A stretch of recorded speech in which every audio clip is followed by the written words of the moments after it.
Quiero agradecer especialmente a la Barra Interamericana de Abogados a la cual pertenezco y también a la Facultad Interamericana de Litigación.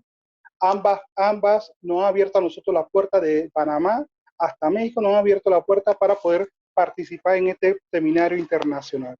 Mi nombre es Carlos Enrique Herrera Ruiz, actualmente soy defensor público en la ciudad de Panamá y también soy profesor universitario de la Universidad de Panamá, específicamente en el Centro Regional Universitario. Actualmente también soy el director de Latin Juris en Panamá y también soy el director de la Red de Derechos Humanos y Humanitarios. Además, soy investigador del Centro Internacional de Formación e Investigación Jurídica de Centroamérica y asesor del Grupo Legado Jurídico, grupo académico de la Universidad de Panamá. Yo hoy básicamente quiero agradecer enormemente al doctor Rubén Pacheco Inclán y a la doctora Diana Arroyo siempre por darnos esta oportunidad de poder participar dentro de estos eventos internacionales, ya sean presenciales o a través de esta plataforma virtual. Doctora Diana, la verdad, muchas gracias por la invitación. Al contrario. El tema que voy a tocar de hoy es el tema del derecho de defensa en el proceso penal. Doctora, me dice cuándo inicia. Adelante, doctor. Somos todos. Okay. Dentro de cuando hablamos del derecho de defensa, primero que todo quiero establecer cuál va a ser el índice temático de los temas que vamos a puntualizar en la mañana de hoy. Voy a hablar primero muy brevemente de lo que es la reforma en América Latina, del porqué de la reforma en Panamá, también establecer que en el caso de Panamá, nuestro código está basado tanto en principios, garantías y reglas. Voy a hablar también de lo que es el derecho de defensa, cómo está definido en nuestra legislación. Voy a hablar sobre la finalidad o el fin del derecho de defensa. También voy a hablar sobre una figura que es controversial e interesante, que es la indefensión. Voy a hablar sobre lo que es el derecho de defensa en el proceso penal y también veremos cómo es reconocido este derecho de defensa como instrumento internacional y también a ver algunos criterios de la Corte Interamericana de Derechos Humanos. En América Latina, incluyendo Panamá, México, Ecuador, Brasil, todos los países pasaron por un proceso de cambio dentro del sistema de justicia penal. Estos cambios se debieron a varios factores y uno de esos factores era el abuso que existía en algunos países, incluyendo Panamá, sobre lo que era la prisión preventiva. También el limitado presupuesto que existía o que se le daba tanto al órgano judicial como al Ministerio Público para poder realizar los actos de investigación y en este caso los jueces de poder decidir. También existía un problema bien grave, que era la poca coordinación que existía entre la Dirección de Investigación Judicial o la Policía Técnica Judicial en algunos países y el Ministerio Público. Esto traía como consecuencia que el Ministerio Público no podía desarrollar investigaciones que fueran totalmente objetivas, transparentes y investigaciones parciales. También vemos lo que se considera la ineficacia de la aplicación de métodos alternos de solución de conflictos. Y aquí quiero hacer un parangón. Miren, hace muchos años, cuando comenzó esta corriente del proceso penal acusatorio, tanto en Panamá como en algunos países, recuerdo que existía un tema que a muchos penalistas se nos hacía absurdo imaginarnos que el derecho penal se resolviera a través de mecanismos alternos de solución de conflictos. Para muchos, esto era algo como de otro mundo. Sin embargo, nosotros vemos hoy en día que la razón del proceso penal acusatorio o la finalidad del proceso penal es resolver un conflicto. Esto es lo que ha llevado a muchos, ¿sí? Esto es lo que ha llevado a muchos a tratar de resolver los conflictos a través de mecanismos alternos de solución de conflictos. También existían lo que eran los nuevos roles de los actores. ¿Qué son estos nuevos roles de los actores? Estos nuevos roles de los actores establecían de forma clara que, por ejemplo, los fiscales se encargaban de realizar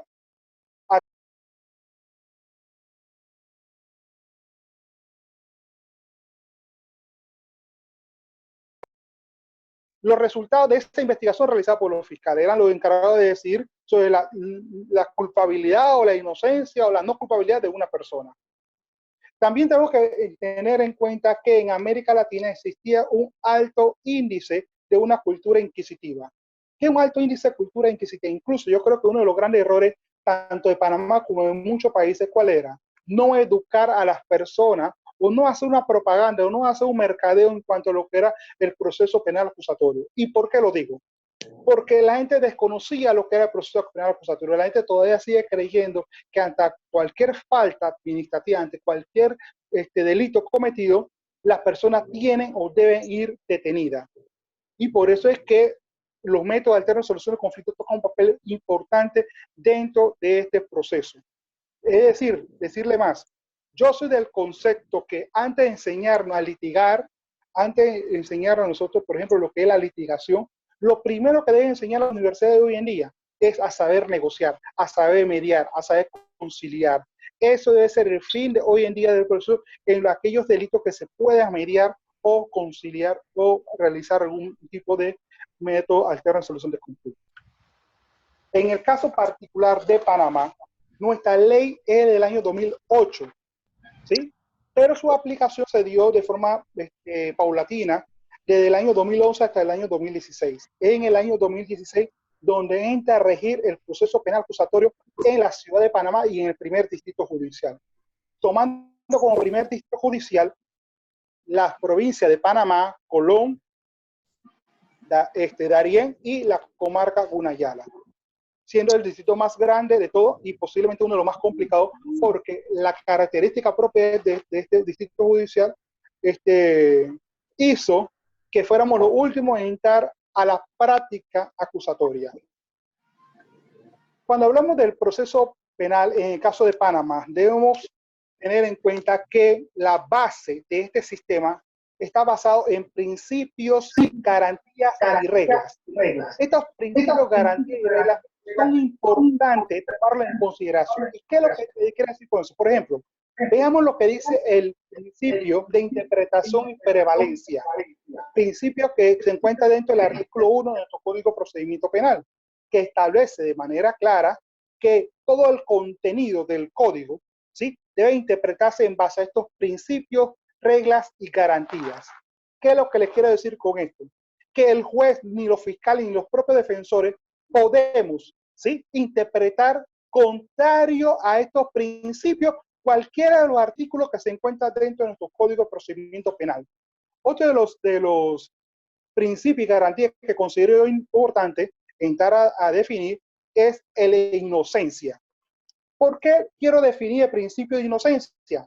Para mí, el principio de inocencia, ¿sí?, es algo interesante que pasa en Panamá. En Panamá, nuestra constitución del año de 1972, ¿sí?, y no ha tenido mayores reformas con relación a lo que son las garantías fundamentales.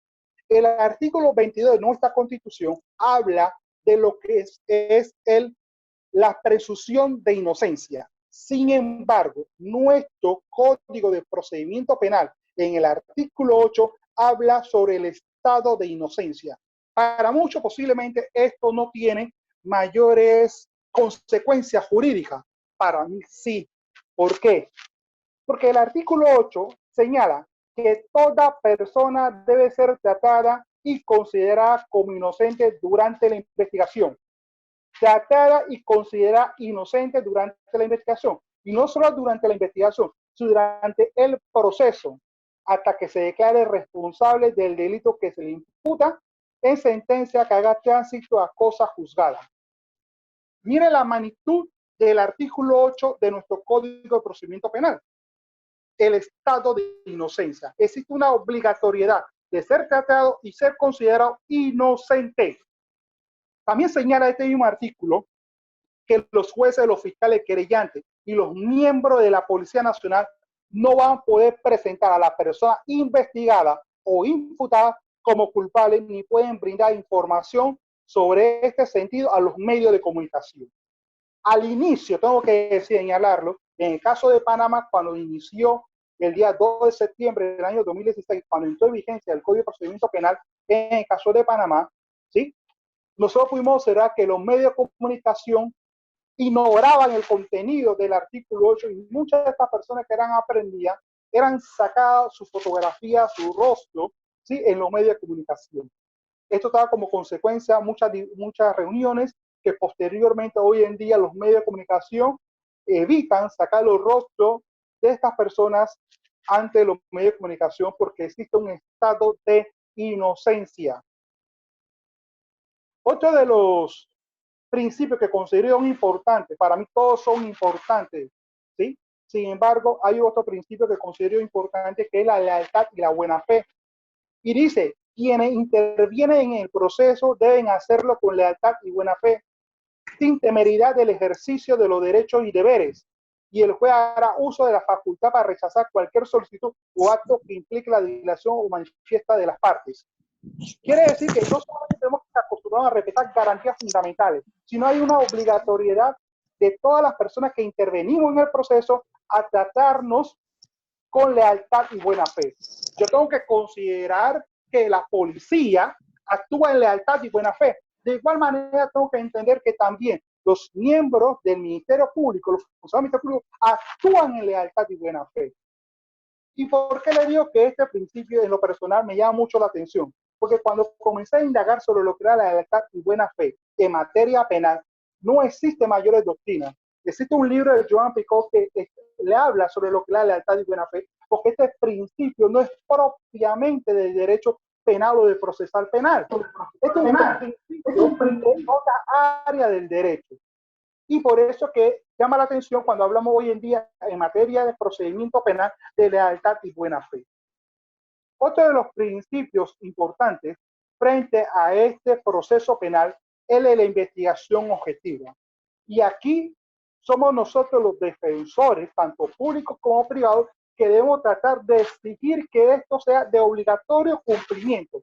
Esta investigación objetiva que establece la obligatoriedad por parte de quien investiga, de investigar lo favorable y lo no favorable a los intereses de la persona imputada o de la persona que interviene. ¿Qué quiere decir con esto? Que el fiscal no puede, bajo ninguna circunstancia, ocultar información que guarde relación con la persona investigada. El fiscal tiene que exhibir todos los medios de prueba, todos los elementos de convicción que ha investigado con relación a esa causa. Y es importante señalar lo siguiente. Este principio de investigación objetiva establece que debe estar respetando las normas constitucionales, los tratados y los convenios ratificados por la República de Panamá y los señalados dentro de este propio código. Veamos el concepto, ¿sí?, de lo que es el derecho de defensa.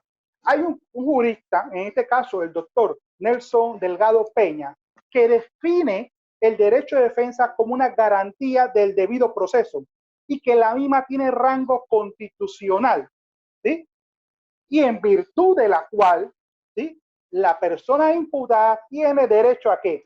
Tiene derecho a ser oído, también tiene derecho a conocer la imputación. Quiere decir que esto no se trata de decir, señor, usted va a ser imputado sin saber los hechos jurídicamente relevantes por lo cual usted es imputado. Recordemos que frente a este sistema, usted tiene que ser llevado ante un juez de garantía y que el fiscal está en la obligación de exponer frente a esa situación, ¿sí?, los hechos jurídicamente relevantes que guardan relación con aquella imputación, ¿sí?, y establecer cuáles son esos hechos relevantes que le va a imputar a usted. Hechos relevantes que tienen que guardar relación con un qué, un cómo, un cuándo, un dónde, un por qué, ¿sí?, a quién. Estos son los hechos jurídicamente relevantes. También el imputado tiene derecho a conocer la correlación que debe existir entre la imputación y la sentencia. De igual manera, de la posibilidad de poder probar o controlar pruebas. ¿Qué quiere decir esto? Que yo como abogado, yo como persona imputada, yo como defensor, puedo controvertir las pruebas presentadas por el Ministerio Público y también tengo el derecho de presentar pruebas en el proceso durante el acto de investigación. Veamos entonces el derecho de defensa en algunos de los países. Por ejemplo, en el caso de Panamá, Como fundamento constitucional lo tenemos en el artículo 22. De igual manera, en México, ¿sí?, se encuentra en la Constitución reformada el 29 de enero del año 2016, en el numeral B, en el artículo 20 b 8, que dice que tendrá derecho a una defensa adecuada por abogado, el cual elegirá libremente incluso desde el momento de su detención. En el caso de Panamá y México, ¿sí?, México habla que del momento que la persona es detenida. Sin embargo, Panamá hace alusión en su artículo 22 de que se da el primer acto de investigación. Tiene derecho a una defensa. Es importante muchas veces hacer esta comparación para saber hacia dónde la importancia cuando nos referimos al derecho de defensa. Veamos entonces que cuando hablamos de este derecho de defensa, ya sabemos que es una garantía básica del debido proceso y con ello se reconocen los derechos que tiene toda persona imputada.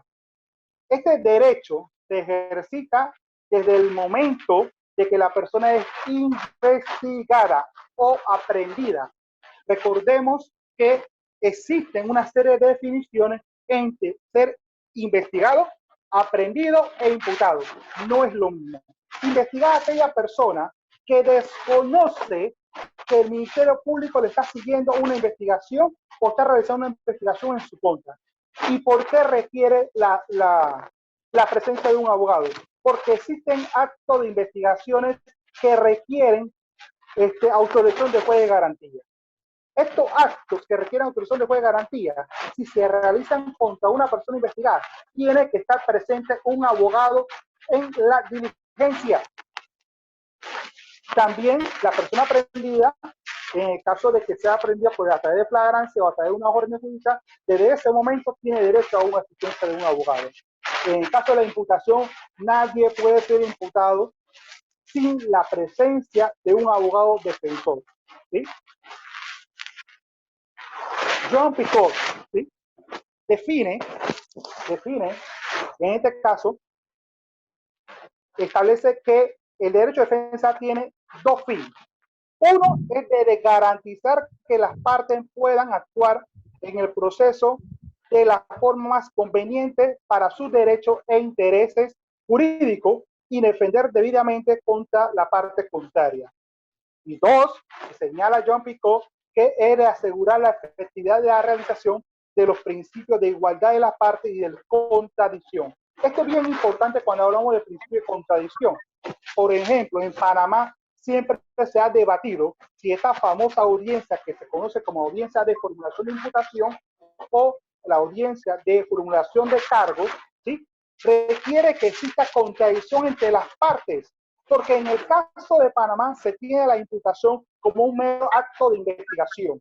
Es decir, no será lo que sería en este caso una contradicción contra los hechos jurídicamente relevantes señalados por el Ministerio Público. Aquí la defensa no tiene mayor participación, porque la única participación de la defensa en este caso, ¿cuál sería? Si tiene alguna aclaración frente a los hechos imputados por parte del Ministerio Público. También podemos ver que cuando hablamos de derecho de defensa, existen lo que es la defensa material y la defensa formal. ¿Qué sería esto de la defensa material? La defensa material viene a ser esa actividad que yo como imputado, ¿sí?, le digo al tribunal que yo quiero ejercer mi propia defensa. Y la defensa técnica o formal es la que yo cuento, la que tiene rango constitucional y en donde yo cuento con la participación de un letrado. Es por eso que hoy en día nosotros tenemos que ser cuidadosos cuando hablamos del derecho de defensa. Por ejemplo, la pregunta obligatoria para todos los que están dentro de esta conferencia sería: ¿es lo mismo una persona que tenga una idoneidad de abogado o una persona que tenga conocimiento del proceso penal? Porque pareciera que nuestras constituciones nos llaman a nosotros a señalar que aquella persona, ¿sí?, que se encuentra investigada o aprendida o va a ser imputada, tiene derecho a una defensa de un abogado idóneo. Y déjeme señalar lo siguiente: no es lo mismo ser idóneo ¿sí?, que tener conocimiento sobre el proceso penal acusatorio. Porque yo puedo ser idóneo y no dedicarme al área de procesal penal, al área penal. Yo puedo ser idóneo y soy abogado porque la idoneidad en el caso de Panamá se la otorga la Corte a través de la Sala Cuarta. Esto no quiere decir que eso es lo que me da conocimiento a mí de conocer el proceso. Por eso tenemos que abocarnos a que esa defensa que tenemos que llevarle a frente a la persona imputada, ¿sí?, sea una defensa técnica, que sea una defensa con conocimiento. Y de ahí entonces surge el otro concepto, que es un concepto de controversia hoy en día, que es la indefensión. Cuando hablamos de la indefensión, ¿sí?, tenemos que tener en cuenta que la indefensión siempre va a dar lugar a cualquier vicio de nulidad. Les cuento, yo tuve la oportunidad de estar frente a un proceso. En la actualidad me desempeño como defensor público y en una ocasión a nosotros nos llaman para que asistiéramos a una audiencia de lectura de sentencia. Ya esta audiencia, recuerdo que se había realizado el juicio por parte de los abogados que tenía anteriormente esta persona, y resulta que cuando culminó el acto del juicio oral, los imputados manifestaron que querían la asistencia de un abogado de oficio. Llaman a dos compañeros y a mi persona a participar de la lectura de la sentencia, y lo interesante de este caso es que cuando el tribunal de juicio comienza a hacer lectura de la sentencia, en una primera ocasión manifestó lo siguiente: que los abogados que habían defendido a nuestro imputado se le observaba que no tenían conocimiento sobre la práctica del interrogatorio y del contrainterrogatorio. Eso nos llama la atención y nosotros estábamos anotando. Pues por segunda vez el tribunal insiste señalando que al momento de hacer el interrogatorio los abogados no utilizaron la técnica adecuada para poder interrogar. Eso nuevamente nos llama la atención.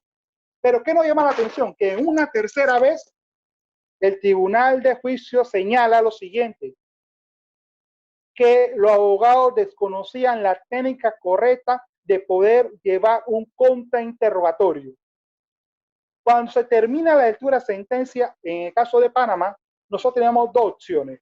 Uno, teníamos 2 días para presentar algún recurso, y en este caso nosotros manifestamos en el acto de audiencia la interposición de un recurso de casación. ¿Por qué casación? Porque había una clara evidencia de un acto de nulidad, ¿sí? Para eficar era bastante cómodo, ¿sí?, señalar que los abogados que tenían en ese momento nuestros clientes, ¿sí?, o nuestros usuarios, desconocieran el proceso penal o las técnicas de interrogatorio y contrainterrogatorio. Sin embargo, ese silencio que guardó el Ministerio Público y posteriormente el Tribunal de Juicio, en muchas mayores ocasiones, solamente nos llevó a señalar a nosotros que en este caso había un vicio grande de nulidad en cuanto al derecho de defensa. ¿Por qué? Esto resurge a raíz de lo que establece nuestro artículo 10 de nuestro Código de Procedimiento Penal.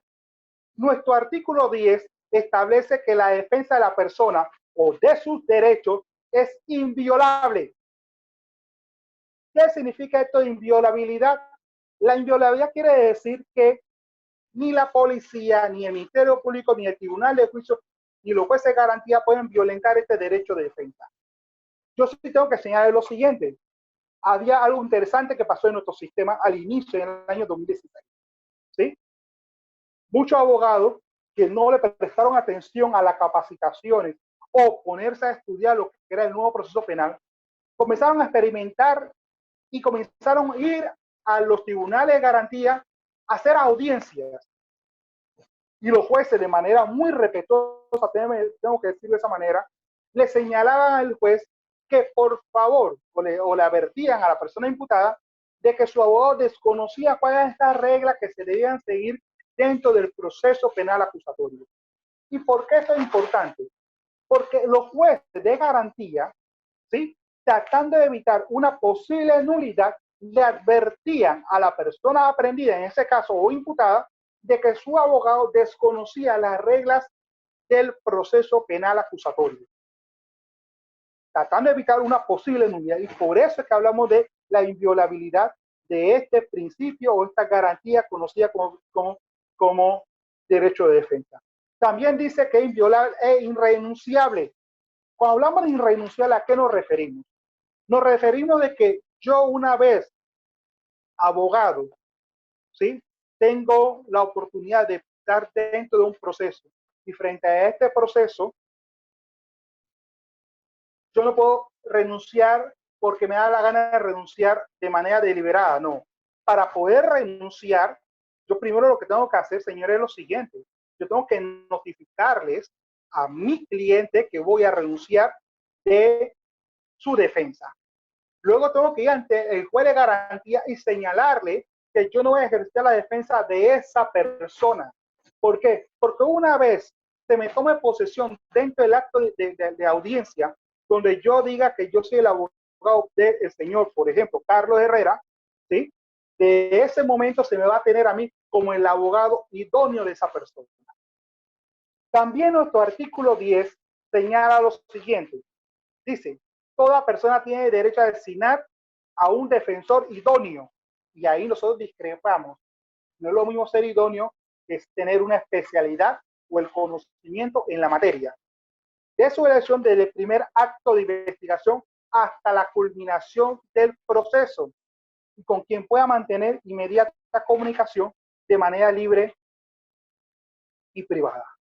Este mismo artículo 10 es interesante porque también señala que en el caso de que las personas no tengan recursos, el Estado le asignará un defensor público. Y también señala que esta designación del defensor público, ¿sí?, también procede en el caso de que exista un abandono, una revocatoria, se dé la muerte, la renuncia o la excusa del defensor particular.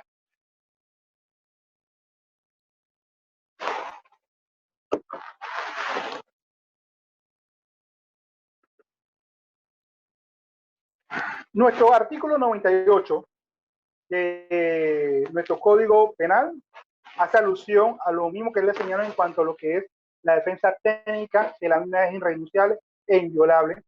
Y también tengo que señalar que en el caso del artículo 93, que habla directamente con lo que son los derechos de la persona imputada, y aquí queremos hacer un breve análisis. Hoy en día nuestro Código de Procedimiento Penal habla directamente de lo que es el derecho de persona imputada. Y se cree, o muchos creen, que estos derechos solamente se le atribuye a la persona imputada. No. Estos derechos que se encuentran en el artículo 93 de nuestro Código de Procedimiento Penal son los mismos derechos que tiene la persona investigada o aprendida, ¿sí? Esto no solamente hace alusión a los derechos que tiene la persona imputada, porque recordemos que la imputación, desde el momento que usted se imputa, que lo imputan los cargos, hay una investigación formal en su contra, pero también hay actos que se realizan, ¿sí?, con anterioridad a esa imputación. Y si de ese momento que se realiza, por ejemplo, un acto de investigación que requiera la presencia de un abogado, usted tiene derecho a que se le asista un abogado frente a esa diligencia. Veamos entonces el derecho de defensa como instrumento internacional. Es importante que nosotros veamos cómo es reconocido este instrumento o esta garantía, ¿sí?, como instrumento internacional. Dentro de la Declaración Universal de los Derechos Humanos, ¿sí?, específicamente en el artículo 11, establece que toda persona acusada de un delito tiene derecho a que se presuma su inocencia mientras no se pruebe su culpabilidad conforme a la ley y en juicio público, y que se le hayan asegurado todas las garantías necesarias para su defensa. Es decir, el artículo 11 de la Declaración Universal de Derechos hace mención a ese derecho de defensa. De igual manera lo hace el Pacto Internacional de Derechos Civiles y Políticos, que establece en el artículo 14, en el numeral tercero, literal D, B y D, lo siguiente: durante el proceso, toda persona acusada de un delito tendrá derecho a una plena igualdad a las siguientes garantías. Y establece como garantía disponer del tiempo de medios adecuados para la preparación de su defensa. ¿Por qué este punto es importante? Este punto es importante porque muchas veces a usted como abogado lo llaman para que usted se incluya dentro de un proceso en la fase intermedia. Pero si usted no ha tenido acceso a la carpeta de investigación por parte del Ministerio Público y mucho menos al escrito de acusación, a usted se le da un tiempo para que usted pueda preparar una defensa adecuada para su cliente. Y esto lo establece el Pacto Internacional de los Derechos Civiles y Políticos en el literal B, numeral tercero del artículo 14. También establece que hallarse frente a un proceso penal y a defenderse personalmente o ser asistido por un defensor. Esto es lo que establece el numeral D, el literal D de dicho artículo. También podemos señalar aquí lo que sería en este caso la Carta de los Derechos Fundamentales de la Unión Europea, que establece en el numeral 2 del artículo 48 lo siguiente: dice que se garantizará a todo acusado el respeto a los derechos de la defensa. También tenemos lo que sería la Convención Americana de los Derechos Humanos, y en su numeral 2 establece lo siguiente: dice que en su numeral 2, en el artículo 8 de su numeral 2 del artículo 8, disculpe, establece que toda persona inculpada de delito tiene derecho a que se presuma su inocencia mientras no se establezca legalmente su culpabilidad.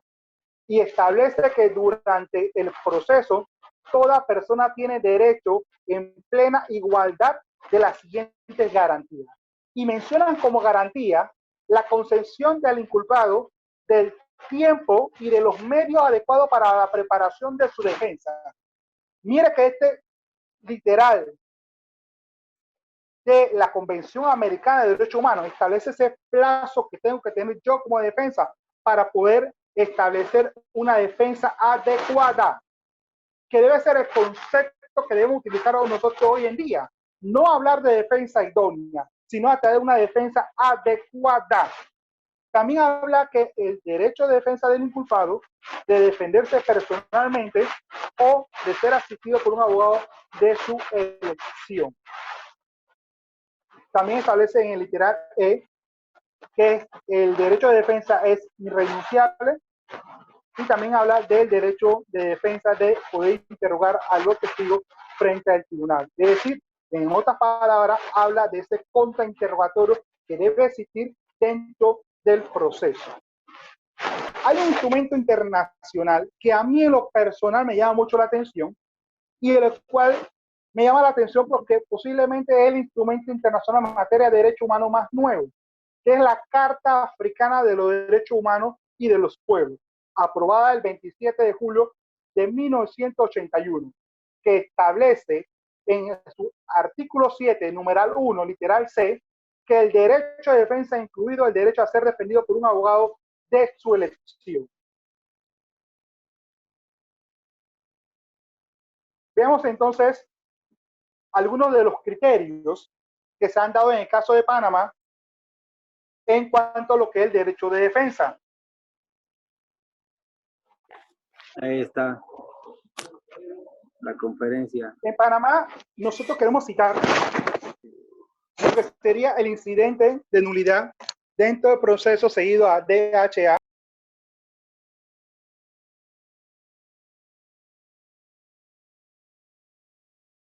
Y esto tiene como fecha el 18 de septiembre del año 2009.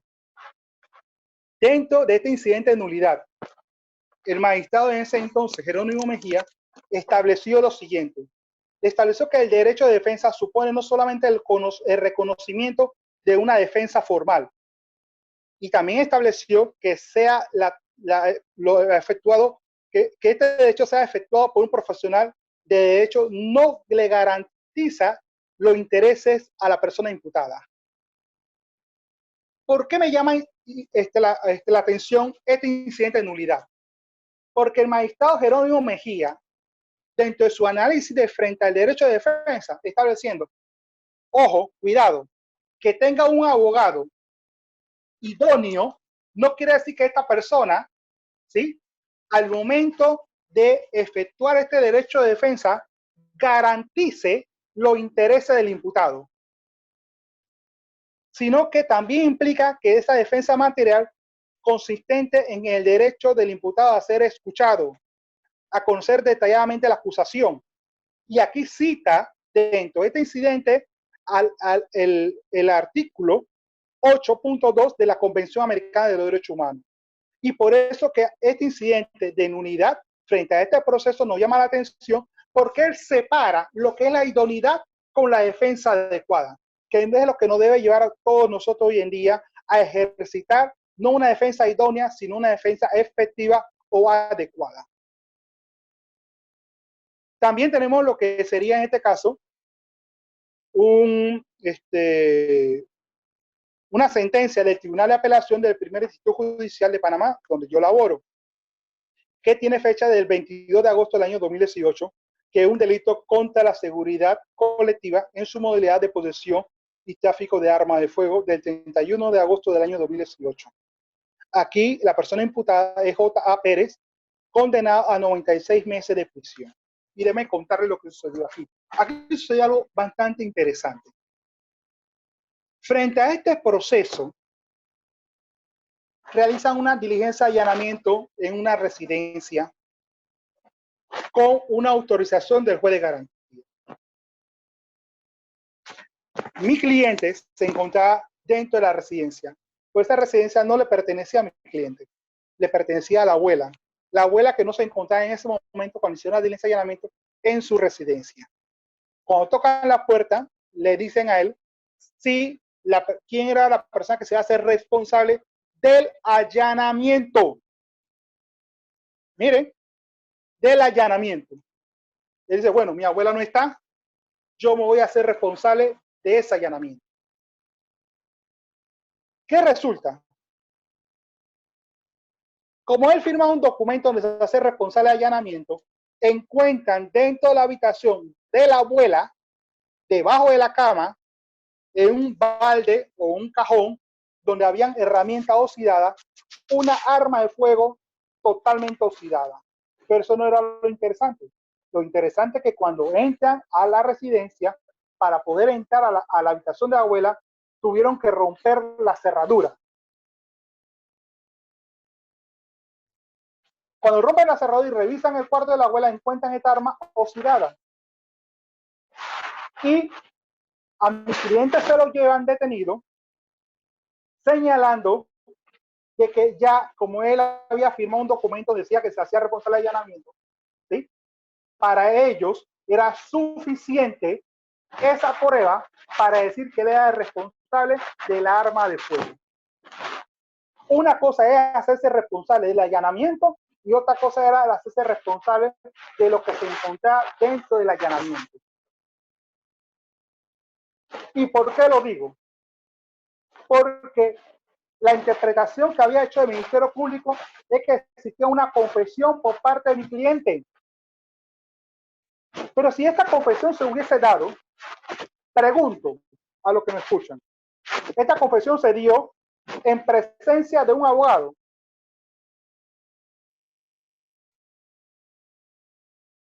Cuando se dio la supuesta confesión donde mi cliente firma, ¿sí?, esto no se dio en presencia de ningún abogado. ¿Y qué es lo que establece nuestro artículo 22? Que de primer acto de investigación, esa persona tiene derecho a una defensa. Y esa defensa no se dio desde el primer acto de investigación. Y el Tribunal de Apelación señaló que como se dieron las incidencias frente a ese allanamiento, no existía certeza de la responsabilidad penal de nuestro representante. Veamos entonces algunos de los criterios de la Corte Interamericana de Derechos Humanos.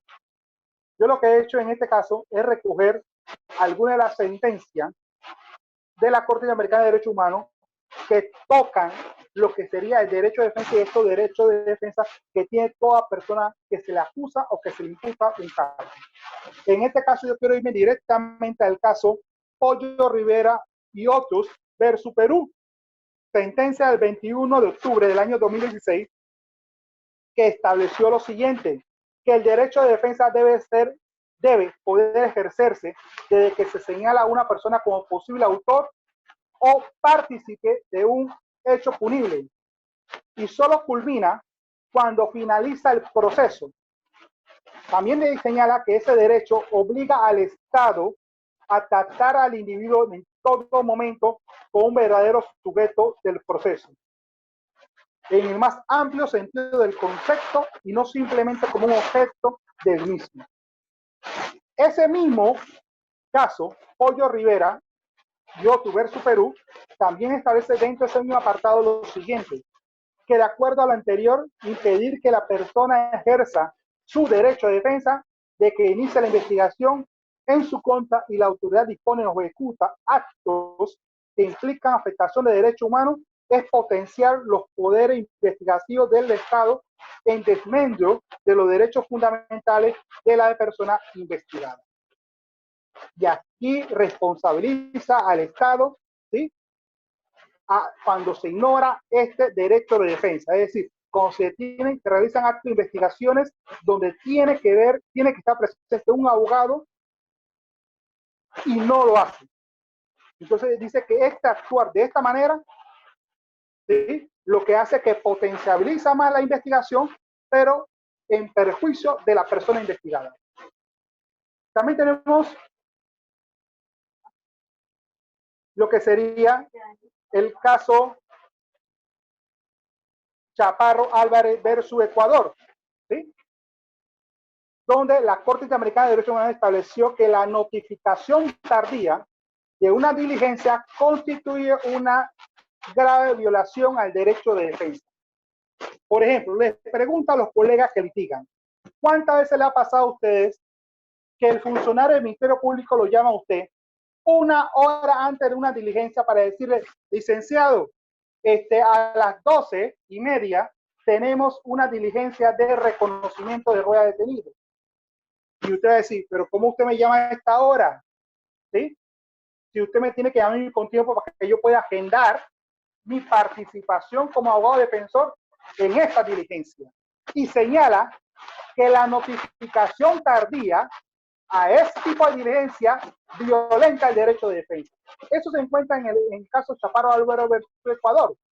También podemos ver o citar lo que sería el derecho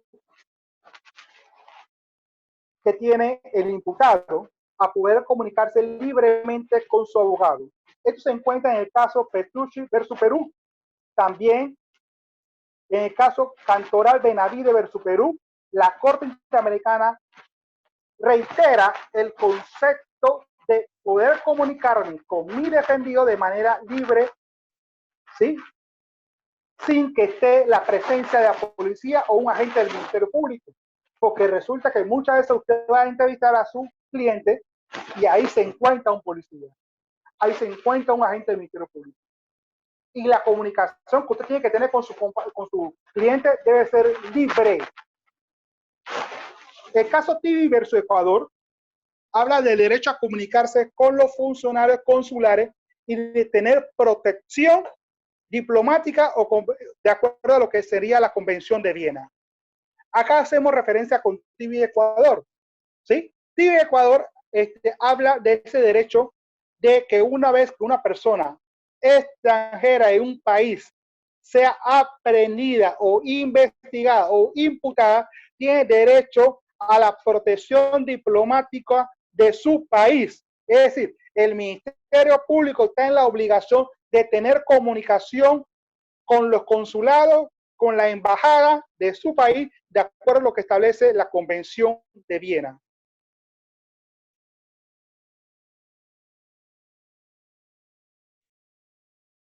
De esta manera, quiero concluir con lo siguiente. Recordemos que cuando hablamos de este proceso, hablamos en el caso de Panamá, que la interpretación que se le debe dar a cualquiera de las normas internacionales debe hacerse en base a estos principios, garantías y reglas. Que la indefensión, señores, produce nulidad en el proceso. Que este derecho de defensa es irrenunciable e inviolable. Y que no podemos estar hablando hoy en día de una defensa idónea. Hoy debemos hablar y comenzar a hablar de una defensa adecuada y una defensa efectiva. Hasta aquí nuestra presentación y quiero terminar con ustedes con este pensamiento. Dice que no hay peor forma de injusticia que la justicia simulada. Platón. Muchas gracias una vez más. Quiero agradecer al doctor Rubén Pacheco, a la doctora Diana Arroyo, a la Barra Interamericana de Abogados, a la Facultad Interamericana de Litigación y quiero también mandarle un saludo al grupo del semillero de CIFIS Centroamérica, Legado Jurídico, y a CIFIS Centroamérica y a todas las personas que nos escuchan tanto en México como en Panamá. A mis estudiantes, que vi que algunos están presentes en la conferencia, saludo a todos y un abrazo virtual desde Panamá a todos.